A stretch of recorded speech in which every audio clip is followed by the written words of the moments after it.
Today I want to talk about psychiatric service dogs, or service dog for psychiatric disabilities, what tasks are available for psychiatric disabilities, and what tasks I personally think are really weak tasks for service dogs. I wanted to give a disclaimer that everybody with a psychiatric disability is different, and diagnosis does not equal disability. That's between you and your doctor, whether your diagnosis is disabling to you.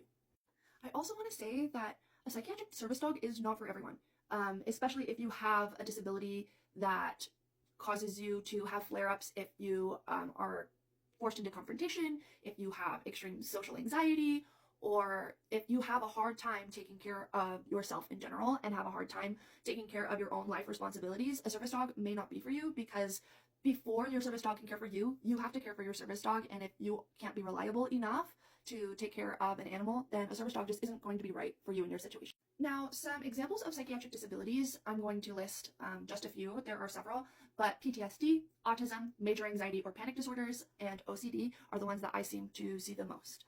Now, I'm going to list off a bunch of tasks.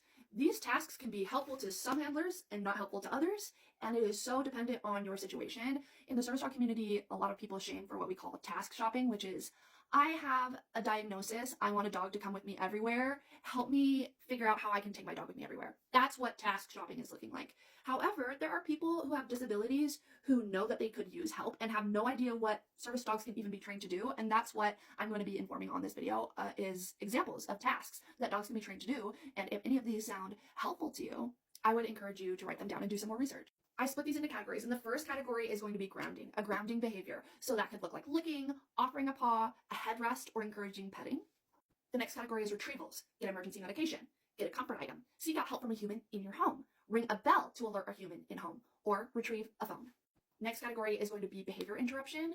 This could be any behavior that you choose, but examples are nail picking, pacing, other repetitive behaviors that you would like to stop, and self-injuring behaviors. I say self-injuring behaviors because a lot of the time it's unintentional. I actually avoid training for self-harming behaviors because that can put the dog in harm's way, which is something that I don't teach. I don't think it's ethical. The next group is going to be alerts. I do visual alerts because there's not enough science to back up that there's a scent alert to go along with a lot of the psychiatric things that are going on. I have heard that there's a tie to cortisol, but we're going to just work off of visual cues because that's the most reliable right now.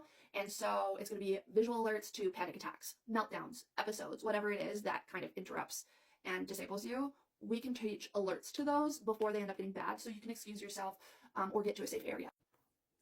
The next one is deep pressure therapy during episodes or attacks or stressful events. This could be majority of body weight on the lap. It could be with a smaller dog. I prefer someone laying down so they can use their whole weight on the sternum. However, I don't teach light pressure therapy because there's just no science to back it up.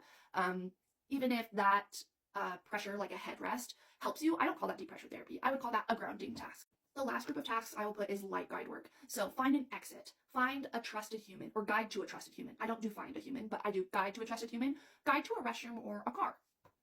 Now, I am going to say that there are tasks that I don't agree with, and I don't train personally because I think, one, there's either a cheaper and easier way to do it, not involving a service dog, or two, I don't find some of these tasks super safe in general, so I don't teach them. Those tasks are medication reminders, because how you train a medication reminder is you remembering to train your dog. So the simplest thing you can do is feed your dog at the exact same time every day, and then they will remind you that they need to be fed, and that will be your cue to take your medication as well. The next one will be light pressure therapy. I just talked about that. And then off-leash finding help. I do not train off-leash finding help because I think that it is scary for the dog because someone could just walk up and swoop your dog.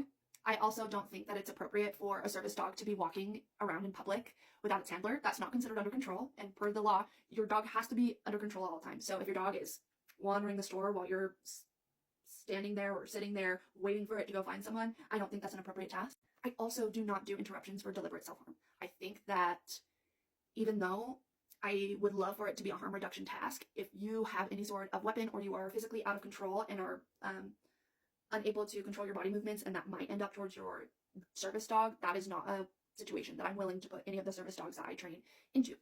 These last two that I'm going to mention are things that I do train, but I don't necessarily consider them tasks.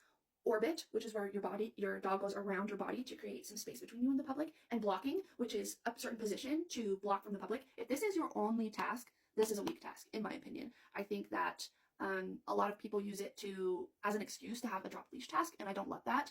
I also think that if you need that much space, that you need to learn to advocate for yourself or step away. And the last one is carrying meds.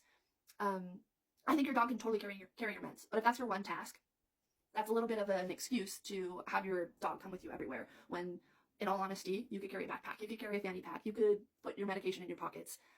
So that's why I put that on. Now, this is just what I think and what I have come to the conclusion of over my 10 years of being a trainer and handler. If you disagree, that's fine, but I wanted to make a video on this because I think that it's something not often talked about. Anyways, if you enjoyed this video, please feel free to follow or leave a comment.